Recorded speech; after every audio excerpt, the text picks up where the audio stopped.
Good morning. Happy Tuesday. Um, so I do the 1 year Bible, and yesterday we were in the book of Jonah. And everybody knows the story of Jonah, so I'm not going to read the whole story, but I'm going to read the part that spoke to me yesterday. So Nona, I think her name is Nona Jones. She covered this story in the Mantle conference that uh, Apostle Giles did earlier this year. It was powerful. Trust me, I won't do it justice. I mean, you have to. I don't have a link because I didn't record it, but her message was so powerful. The whole conference was powerful.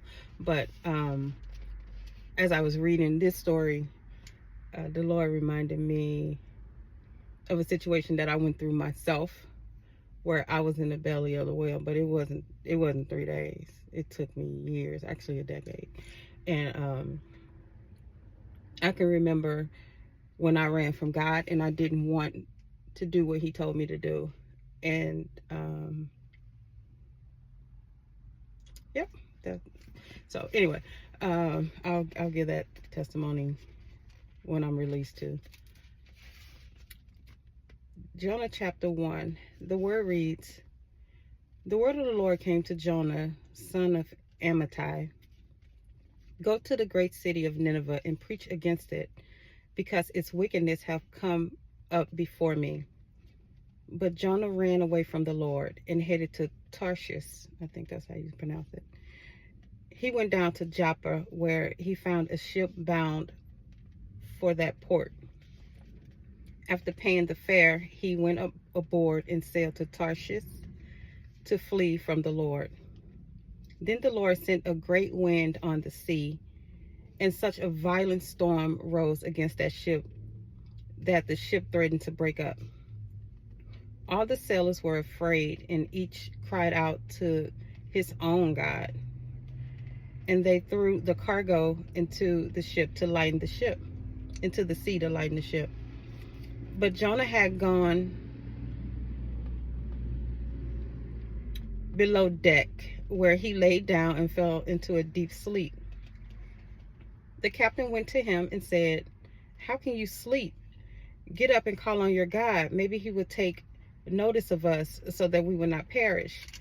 Then the sailors said to each other, "Come, let us cast lots to find out who is responsible for this calamity."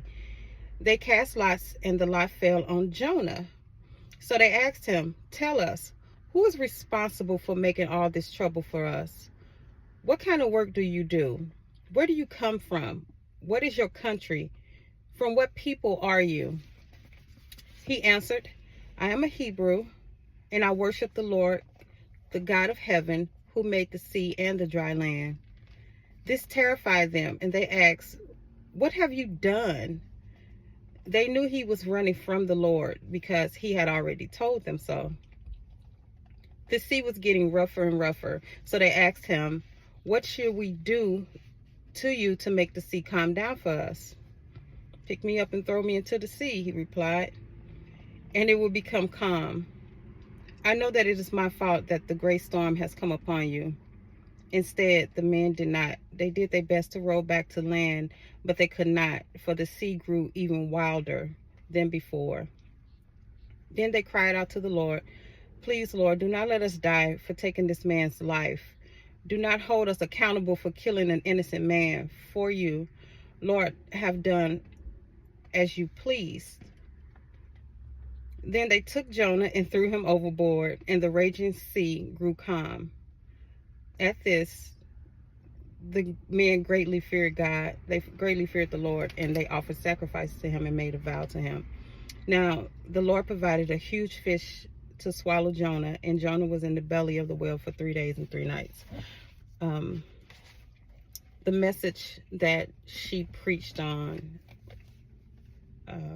she said, "If the storm is because of you, then get off the boat." Sometimes we bring chaos not only to our lives, but into the lives of those around us. because of our disobedience. I know this for a fact because God specifically gave me instruction 10 years ago, and I just flat out said no.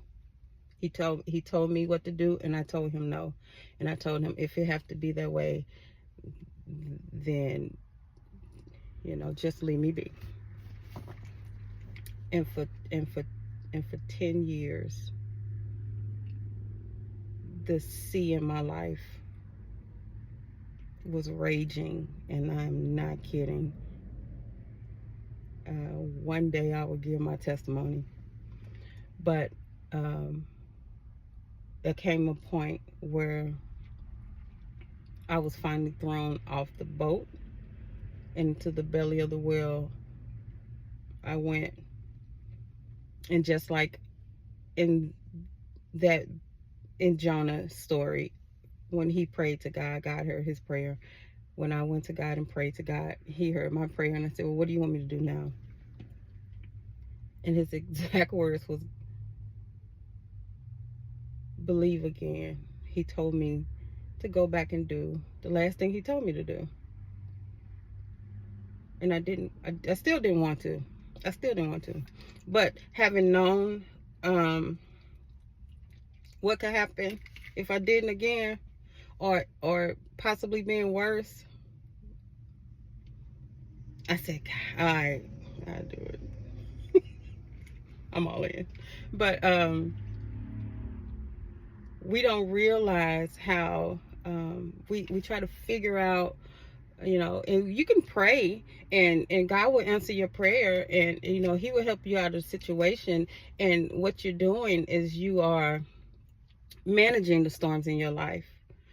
But sometimes God will have you to calm the storms, and the only way to calm the storm is to be obedient to God. I prayed, Lord, pull it up from the root. He showed me my disobedience and my pride. He showed all that to me, and then I was able to pull it up from the root. Was it fun? Nope. Did it cost me pain? A lot.